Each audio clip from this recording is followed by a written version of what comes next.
Mieli broliai ir seserys, šiomis dienomis lydėjome Jėzų jo kelionėje iš Jericho į Jeruzalę. Dabar pagaliau jis žvelgia į miestą ir verkia dėl jo.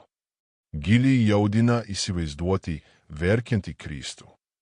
Bet čia jis įvykdo tai, ko mokė kalno pamoksle. Palaiminti liūdintys. Kodėl liūdesyje yra palaiminimas? Nes Jėzus verkia kaip tas, kuris myli. Tikra meilė negali likti abejinga matydama griovimą, praradimą ar malonės atmetimą. Abejingumas būtų tikras žiaurumas. Tačiau Jėzus nėra abejingas. Jis verkia, kaip ir mergelė Marija, kuri daugelyje apsireiškimų pasirodo verkdama dėl žmonijos, kuri nesimeldžia, neatlieka atgailos, nekeičia gyvenimo ir nepažįsta Dievo malonės. Evangelijoje Jėzus sako Jeruzalei: tu nepažinai Dievo aplankymo laiko.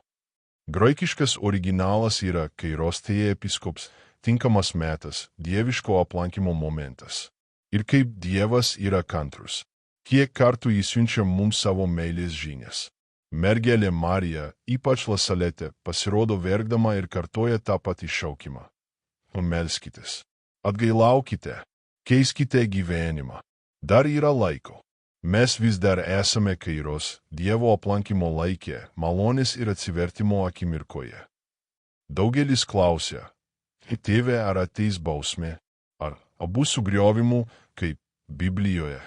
Broliai ir seserys, kai Dievas kalba apie bausmes kaip apie Jeruzalės sunaikinimą ar apokalipsės įvykius, jis visada kalba sąlygiškai. Jeigu neatsiversite, jeigu neatliksite atgailos, jeigu nesimelsite. Tai neišvengiami nuosprendžiai. Tai meilės perspėjimai. Todėl vietoj to, kad bandytume nuspėti ateitį, kodėl tiesiog nepadarome to, ko Dievas prašo? Kodėl nepažįstame jo aplankymo laiko? Taip Dievas verkia. Taip Marija verkia, nes jie mato skausmingos ateities galimybę, jeigu neatversime savo širdies ir jeigu nepriimsime šio gailestingumo laiko. Po jo ateis teisingumo laikas.